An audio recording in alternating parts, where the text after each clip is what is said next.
Έρθουμε τώρα στο θέμα των F-35, κυρίες και κύριοι, όπου φαίνεται να υπάρχει μια νέα κινητικότητα. Ο Νικ Λαρυγγάκης, επικεφαλής του Ελληνοαμερικανικού Ινστιτούτου, που υπογράφει επιστολή προς τον πρόεδρο Τραμπ, ζητώντας να μην επανενταχθεί η Τουρκία στο πρόγραμμα των F-35, μιλά αποκλειστικά στο SKAI και εξηγεί ποιο είναι το σκεπτικό πίσω από αυτή την πρωτοβουλία και γιατί θα πρέπει να αποτραπεί μια πιθανή κρίση πριν εκδηλωθεί.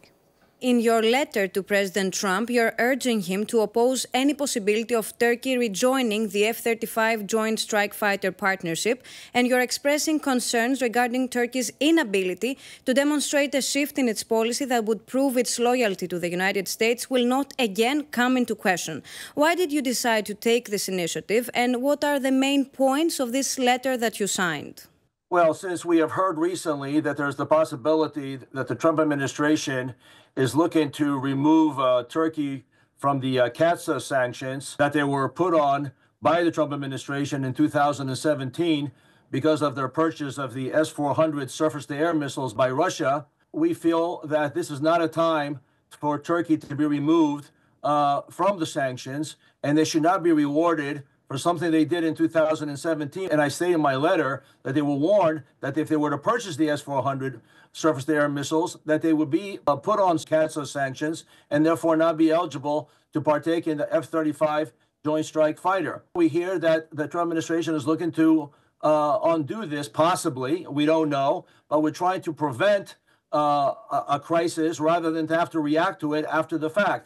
Do you believe that the current political crisis in Turkey, with the arrest of Ekrem İmamoğlu and other factors such as Turkey's support to Hamas and its long conflict with Israel, would contribute to a hesitancy within the U.S. administration regarding the F-35s? Well, I would certainly hope so. And right now we've had unrest in Turkey, demonstrations on the streets. That goes to imply that Mr. Erdogan acts more as a dictator as opposed to a democratically elected president of a country. And these are not the kind of values that we share here in the United States. On the contrary, the United States and Greece not only have interests and are strong allies, but they also have shared values. Turkey has been a longtime supporter of Hamas, including Hezbollah.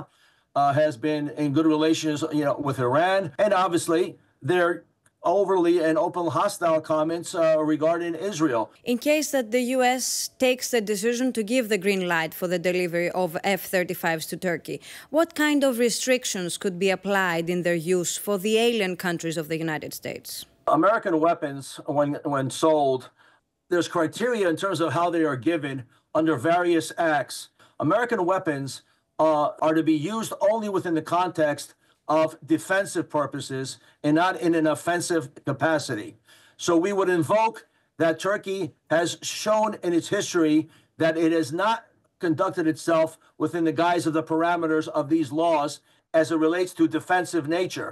They've been very offensive in the way they've used these weapons, as we've seen 51 years now of the illegal occupation of Cyprus, of which American weapons have been transferred to the occupied area, which again are in the criteria of violation of U.S. law regarding these weapons.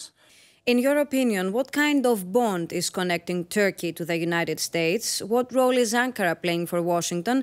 And do you believe that the strategic relationship between Athens and Washington will remain strong under Trump's presidency? The relationship between the United States and Greece is a very strong one. Greece is a major partner today. In terms of mutual defense cooperation. Greece is playing a major role regarding energy. Alexandroupolis port, in addition, with Suda Bay.